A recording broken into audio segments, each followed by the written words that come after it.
Hi, I'm Joe Zicki, inventor of the Revolution, and people often ask me what is the wind range of their Revolution. Well, let's take a couple minutes and explore the possibilities.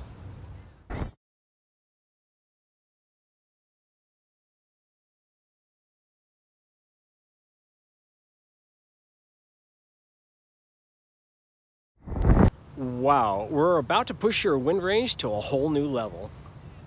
Wind range is actually a tricky question. There's really two parts to the answer.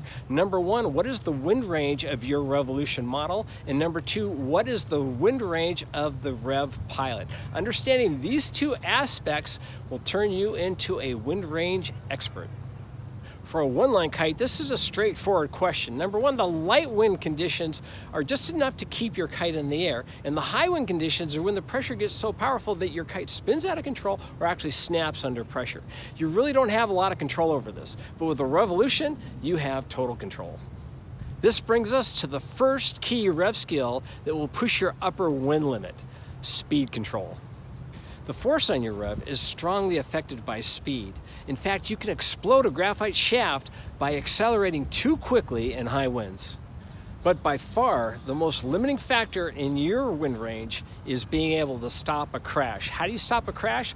Learn how to use your brakes. Check out the link in the description below. So for example, what's the wind range on the Reflex XX full sail? Well, for me, an experienced pilot, I can fly from 0 to over 25 miles an hour.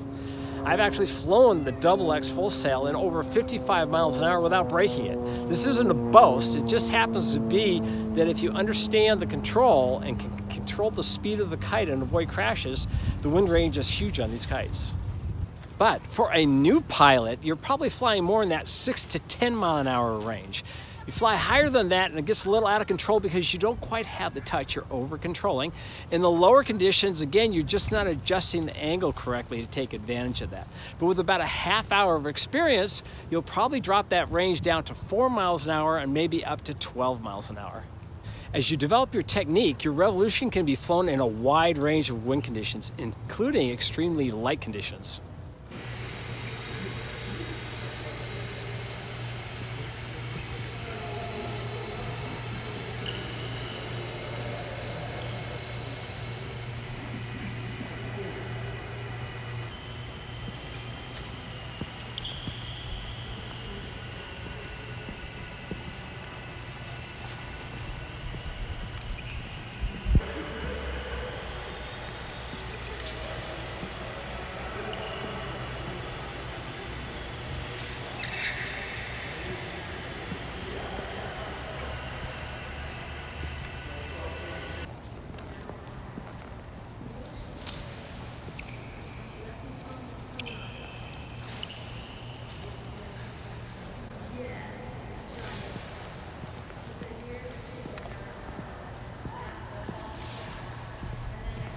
Don't get me wrong, the equipment you're using definitely makes a difference, whether it's a 1.5 model, the larger XX, a vented version, or even one of the speed models.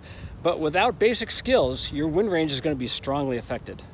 For example, I usually travel with the Reflex XX full sail and the Reflex Super Tarantula fully vented. This way I can fly comfortably in winds from 0 to 25 plus miles an hour. Now, you're probably not flying your XX in 0 wind conditions on your first outing, but develop those skills a little bit and you'll be flying in light conditions in no time. Check out the video on light wind flying techniques here to take your light wind skills to a new level. As far as the different rev models go, here's a basic rule of thumb. If you got a full sail, one of the 1.5s, the RX, even larger XX, also the Tarantula and the speed model, you want to start out in winds about 8 to 12 miles an hour to get a feel for the wing.